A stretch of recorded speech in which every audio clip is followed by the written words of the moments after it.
Video like जरूर कर लीजिए और ऐसे वीडियो लगातार फ्री में पाने के लिए चैनल को तुरंत सब्सक्राइब कर लीजिए और बेल आइकन को जरूर टैप कर लीजिए ताकि आगे भी सारे वीडियो आपको मिलते रहे। यूट्यूब में फॉलो करते हैं तो प्लीज ये वाला फ्री टेलीग्राम चैनल जरूर ज्वाइन कर लीजिएगा। सारे नोटिफिकेशन सारे अपडेट यहीं पे आते हैं, ध्यान रखिए। मैं वैभव और आप लोग देख रहे हैं UPPSC best online coaching YouTube channel. दोस्तों, इंडियन इकोनॉमी का ये जो हमारा कंपाइलेशन वाला सीरीज़ है, इसमें बहुत ज़्यादा इंपॉर्टेंट जो पोर्शंस हैं सिर्फ उसको हम लोग कवर अप कर रहे हैं।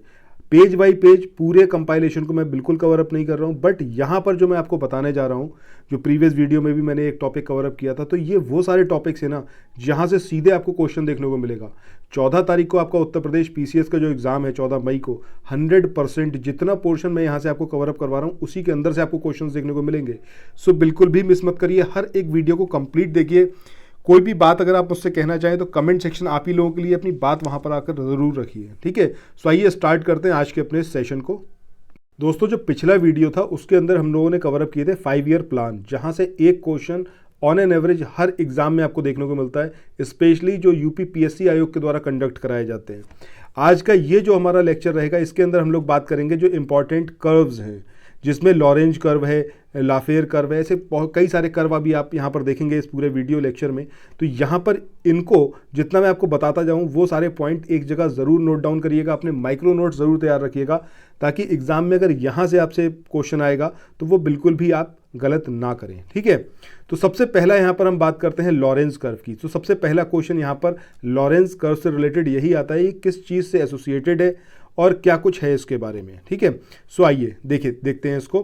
देखिए, लॉरेंज वक्र की बात करें या फिर लॉरेंज कर्व की बात करें तो ये किसी देश के लोगों के बीच जो आय विषमता है, यानी कि जो इनकम इनइक्वालिटी है, उसको दर्शाता है। लॉरेंज वक्र समाज में आय के वितरण का ग्राफीय निरूपण है, यानी कि बात वही है लॉर्ड फेयर के कि भाई जो इनकम इनइक्वालिटी है उसको रिप्रेजेंट करने के लिए लॉरेंज कर्व का यूज़ किया जाता है। अब ये कर्व कब दिया गया और किसके द्वारा? तो 1905 में मैक्स ओ लॉरेंज, इनके द्वारा ये कर्व दिया गया था। इसका प्रयोग जनसंख्या में असमानता का विश्लेषण करने के लिए किया जाता है और इस ग्राफ में राष्ट्रीय आय के संचयी प्रतिशत को घरों के संचयी प्रतिशत पर खींचा जाता है। वक्र में पूर्ण समानता रेखा से झुकाव की कोटि यानी कि डिग्री समाज में असमानता की माप होती है, यानी कि जो इनइक्वालिटी है उसको दर्शाती है वो डिग्री, और इसे जो है गिनी गुणांक के द्वारा दिखाया जाता है। अक्सर एग्जाम्स में जब आप प्रीवियस ईयर पेपर भी उठाकर देखोगे तो वहाँ पर लॉरेंज वक्र से रिलेटेड कुछ इंपॉर्टेंट पॉइंट्स पूछे जाते हैं। पहला आपसे यही पूछा जाता है कि ये किसको दिखाया, मतलब इसमें किस चीज़ का रिप्रेजेंटेशन होता है। तो याद रखना है इनकम इनइक्वालिटी, सिर्फ इतना भर याद रखिए। दूसरा, कई तरीके से ये भी क्वेश्चन आता है कि भाई गिनी गुणांक का यूज़ जो होता है निम्न में से किस वक्र के लिए किया जाता है, तो याद रखना है आपको लॉरेंज वक्र के लिए। नेक्स्ट जो इसमें हम बात करेंगे वो है आपका गिनी गुणांक। गिनी गुणांक को जो है 1912 में इटालियन सांख्यिकीविद कोरेडो गिनी, इनके द्वारा विकसित किया गया था। गिनी गुणांक पूर्ण समानता रेखा के संगत क्षेत्र के सापेक्ष छायांकित क्षेत्र का अनुपात होता है। इसका मान जितना अधिक होगा समाज में असमानता उतनी ही अधिक होगी।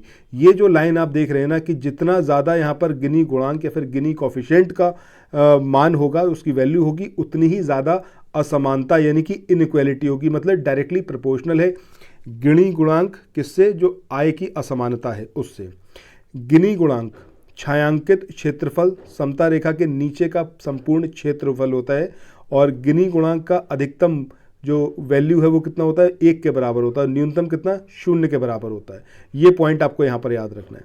गिनी गुणांक का अधिकतम जो वैल्यू है वो 1 के बराबर होगा और न्यूनतम मूल्य 0 के बराबर होगा। गिनी गुणांक में यदि 100 से गुणा कर दें तो हम इसे गिनी सूचकांक प्राप्त कर सकते हैं। ये सारी बातें हैं जो आपको लॉरेंज वक्र और गिनी गुणांक के बारे में याद रखनी है। इसके बाद नेक्स्ट हम बात करते हैं लाफेयर कर्व की या फिर लाफेयर वक्र की। तो ये जो होता है मेनली आपको यही याद रखना है कर्व किस चीज़ को रिप्रेजेंट करता है। तो ये राज्य प्राधिकरणों यानी कि जो स्टेट अथॉरिटीज़ होती हैं इनके द्वारा लगाए गए करों और संग्रहित करों के बीच के संबंध को रिप्रेजेंट करता है। ये लाइन एज इट इज़ अपने माइंड में सेट कर लीजिए। इसके अनुसार जैसे जैसे कर दरों में निम्न स्तर में वृद्धि होती है कर संग्रह भी बढ़ता जाता है, लेकिन एक महत्वपूर्ण सीमा के बाद कर की दर बढ़ने पर कर संग्रह घटने लगता है। मतलब पहले क्या होगा, स्टार्टिंग में जैसे जैसे कर में वृद्धि करी जाएगी उसी तरीके से कर संग्रह यानी कि टैक्स कलेक्शन बढ़ता जाएगा, बट एक सर्टेन लिमिट के बाद अगर जो टैक्स है उसको बढ़ाया जाता है, तब क्या होगा, जो टैक्स कलेक्शन है वो गिरने लगेगा, घटने लगेगा। ये चीज़ याद रखनी है। और यह उच्च कर दरों के कारण निम्न लाभ होने और चोरी करके उच्च लाभ अर्जित करने से जुड़ी हुई है। बहरहाल जो मेन इंपॉर्टेंट पॉइंट ये याद रखना है कि लाफेर वक्र किस चीज़ को रिप्रेजेंट करता है, कि जो स्टेट अथॉरिटीज़ के द्वारा टैक्स लिया जाता है और मतलब टैक्स इम्पोज किया जाता है और जो उससे कलेक्शन होता है उसको रिप्रेजेंट करता है लाफेर कर्व। इसके बाद नेक्स्ट इंपॉर्टेंट है आपका फिलिप्स कर्व। अब अगर हम बात करें किसकी, फिलिप्स कर्व की, तो अर्थशास्त्र के संदर्भ में फिलिप्स कर्व किसी अर्थव्यवस्था में बेरोजगारी और मुद्रास्फीति की दरों के बीच संबंध बताने वाला वक्र है। ये जो यहाँ से यहाँ तक आपने लाइन सुनी है, समझी है, पढ़ी है, इसको बस याद रखना है। क्वेश्चन यहीं से जनरेट होगा कि बेरोजगारी यानी कि अनएम्प्लॉयमेंट और मुद्रास्फीति यानी कि इन्फ्लेशन, इसके बीच में जो रिलेशन बताता है वो है आपका फिलिप्स कर्व। इसके अनुसार बेरोजगारी और मुद्रास्फीति की दरों के बीच व्युत्पन्न संबंध होता है। फिलिप्स कर्व न्यूजीलैंड के जो अर्थशास्त्री थे विलियम फिलिप्स, इन्होंने दिया था और इनके अनुसार यह मुद्रास्फीति यानी कि इन्फ्लेशन और अनएम्प्लॉयमेंट के बीच एक व्युत्क्रम एवं स्थिर संबंध है। जब एक गिरता है तो दूसरा बढ़ेगा। जो आपका ये जो व्युत्पन्न की बात यहाँ पर करी जा रही है, इसका मतलब क्या है कि एक बढ़ेगा तो दूसरा क्या होगा, घटेगा, दूसरा बढ़ेगा तो पहला घटेगा, मतलब अपोजिट इस पे इम्पैक्ट करेगा। उत्तर प्रदेश पीसीएस की तैयारी कर रहे हैं, आप आरओ की तैयारी करना चाहते हैं, बीईओ की तैयारी करना चाहते हैं, इन तीनों एग्जाम की अगर आप तैयारी करने चाहते हैं तो स्टडी फॉर सिविल सर्विसेज के कोर्सेज को आप ज्वाइन कर सकते हैं कंप्लीट तैयारी के लिए। ये वन स्टॉप डेस्टिनेशन है, यहाँ पर आपको सब कुछ मिलेगा, जिसमें स्टडी मटेरियल रहेगा, टेस्ट सीरीज रहेंगी, पेड क्विज रहेंगी, सब कुछ आपको एक ही जगह पर मिलेगा।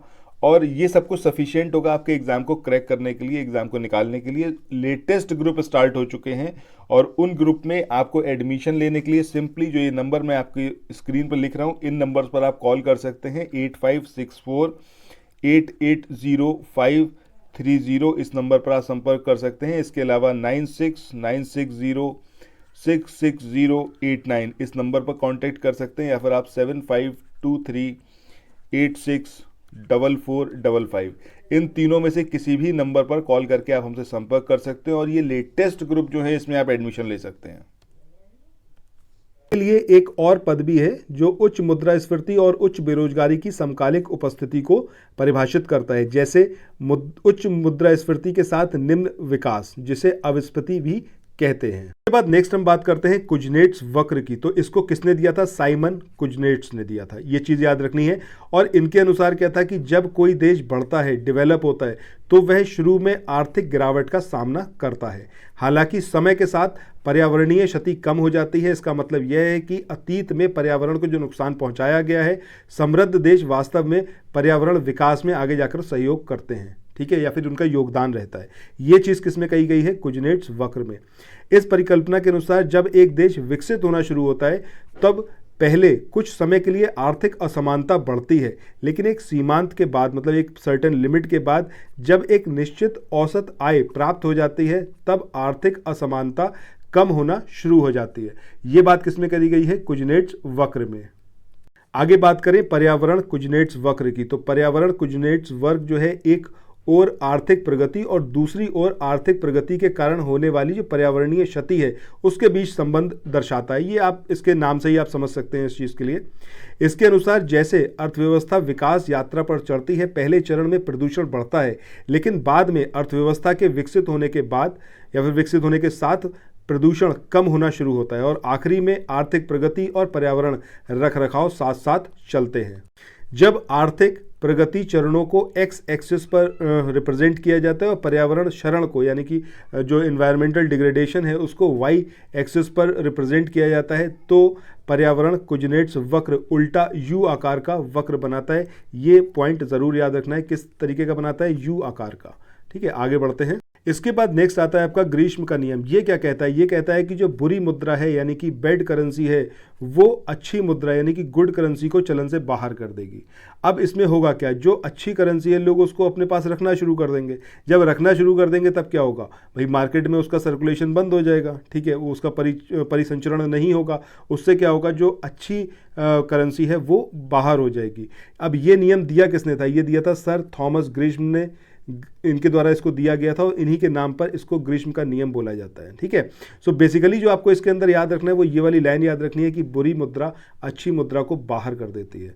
और इस नियम में आगे क्या कहा गया है? इसमें बोला गया है कि किसी भी प्रचलित मुद्रा में अच्छे और बुरे दोनों प्रकार के धन शामिल होते हैं, और जो बुरा धन होगा उसका इन्फ्लुएंस आ जाता है किस पर? अच्छे धन पर, मतलब वो ज़्यादा उसको डोमिनेट करता है। रीज़न बीइंग कि लोग क्या करेंगे? लोग करेंगे कि भाई जो महंगी मुद्रा है उसका संग्रह करना शुरू कर देंगे, मतलब उसको कलेक्ट करना शुरू कर देंगे, और इस तरीके से वो परिसंचरण यानी कि ऑपरेशन से बाहर हो जाएगी। इसके बाद नेक्स्ट हम बात करते हैं उत्पादन संभावना वक्र की। निश्चित मात्रा में संसाधनों और तकनीक के साथ दो वस्तुओं के समूह से उत्पादन के विभिन्न संयोजनों को निरूपित करके एक उत्पादन संभावना वक्र बनाया जाता है। इसे उत्पादन संभावना सीमा अथवा रूपांतरण वक्र भी कहते हैं। यह वक्र उत्पादन का चुनाव निर्धारित करने में सहायता करता है, अतः वक्र उपलब्ध सभी उत्पादन संभावनाएं प्रदान करता है, जिसमें आर्थिक रूप से सबसे सस्ता और प्राकृतिक रूप से सबसे सुलभ उपागम को चुना जा सकता है, जो लाभ को अधिकतम बनाए और संबद्ध जोखिमों को कम कर दे। यानी कि उस चीज़ का उत्पादन करें जिसमें क्या हो कि सबसे ज़्यादा उसके अंदर प्रॉफिट अर्न हो और उससे रिलेटेड जो रिस्क है वो रिस्क बहुत मिनिमाइज हो जाए। तो ये है आपका उत्पादन संभावना वक्र। इसके बाद आगे हम बात करते हैं आपूर्ति मांग वक्र की। इसमें सबसे पहले बात करते हैं आपूर्ति वक्र की। आपूर्ति वक्र में आपको याद रखना है कि अगर जो दूसरे वेरिएबल्स हैं इसको कांस्टेंट रखा जाए तब बाजार में आपूर्ति के लिए तैयार निर्मित उत्पाद की मात्रा और मूल्य के बीच संबंध को ये रिप्रेजेंट करता है। इसमें उत्पाद की मात्रा को एक्स एक्सिस पर दिखाया जाता है और मूल्य को वाई एक्सिस पर। ये चीज़ आपको यहाँ पर याद रखनी है कि एक्स एक्सिस पर क्या दिखाया जाएगा? एक्स एक्सिस पर दिखाया जाएगा उत्पाद की मात्रा, और जो वाई एक्सिस है यहाँ पर क्या दिखाया जाएगा? जो मूल्य है उसको यहाँ पर वाई एक्सिस पर दिखाया जाएगा। नॉर्मली ये एक सरल रेखा होती है जिसका ढाल दाएं से बाएं ओर होता है, और इसका कारण क्या है कि मूल्य और उत्पाद की मात्रा समानुपाती होती है। अर्थात यदि बाजार में किसी उत्पाद की कीमत बढ़ती है तो इसी प्रकार बाजार में उसकी खपत भी बढ़ेगी। भाई किसी भी अगर आप देखोगे कोई भी चीज़ अगर मार्केट में इसकी वैल्यू इंक्रीज हो रही है, इसका मतलब ये उसकी डिमांड है, ठीक है, तो उसकी मतलब लोग उसको कंज्यूम कर रहे हैं, उसकी खपत भी बढ़ रही है, इसीलिए उसकी मार्केट में वैल्यू भी बढ़ रही है, उसका प्राइस बढ़ रहा है, ठीक है। और बड़ी कीमतें आपूर्तिकर्ता को अधिक उत्पादन करने के लिए प्रेरित करती हैं। चरों में परिवर्तन के साथ अगर हम बात करें तब मांग वक्र किसी भी दिशा में झुक सकता है। मतलब जो कांस्टेंट वेरिएबल्स थे अगर वो वेरिएबल्स कांस्टेंट ना रहे उस कंडीशन में क्या होगा कि यदि ये जो कर्व है ये बाएं ओर झुकता है तो बाजार में उत्पाद आपूर्ति की गिरावट का संकेत देता है, और अगर दाएं तरफ झुकता है मतलब जो आपका राइट हैंड साइड है वहाँ पर ये झुकता है तब क्या होगा कि उत्पाद की कीमत के सापेक्ष उत्पाद आपूर्ति में वृद्धि का संकेत देता है। इसके बाद आगे हम बात करें मांग कर्व की यानी कि डिमांड कर्व। तो जो डिमांड कर्व है सभी अन्य चरों को अगर नियत रख दिया जाए, कांस्टेंट रख दिया जाए, तब जो कंज्यूमर द्वारा मांगे गए उत्पाद की मात्रा और मूल्य के बीच जो संबंध है उसको रिप्रेजेंट करता है। इसका कारण क्या है कि उत्पाद का मूल्य और गुणवत्ता की मांग का आपस में व्युत्क्रम संबंध होता है। यदि वस्तु का मूल्य गिरता है तो उसकी मांग बढ़ती है। आपूर्ति वक्र के अनुरूप यदि वक्र दाएं ओर झुकता है तो मांग में गिरावट को ये रिप्रेजेंट करता है, और अगर दाएं ओर ये झुकता है तब ये उत्पाद की मांग में वृद्धि को दर्शाता है। सो ये कुछ इंपॉर्टेंट पॉइंट्स थे जो हमने अभी यहाँ पर देखे। नेक्स्ट जो वीडियो आएगा उसमें आगे हम देखेंगे केनेसियन अर्थशास्त्र क्या है, लाइसेज फायर क्या है, ये सारी चीज़ें हम नेक्स्ट जो हमारा वीडियो आएगा उसके अंदर कवर अप करेंगे। सो यहाँ पर जितना मैंने आपको बताया इसमें सबसे जो इंपॉर्टेंट है ग्रीष्म का नियम याद रखिएगा। इसके अलावा कुजनेट्स वक्र, फिलिप्स और लॉरेंस, यहाँ से एक क्वेश्चन आपको 100% एग्जामिनेशन में देखने को मिलेगा। सो इसी के साथ इस वाले वीडियो लेक्चर को यहीं पर एंड करते हैं, फिर मिलते हैं नेक्स्ट वीडियो में। Till then thank you so much, have a nice day, bye bye.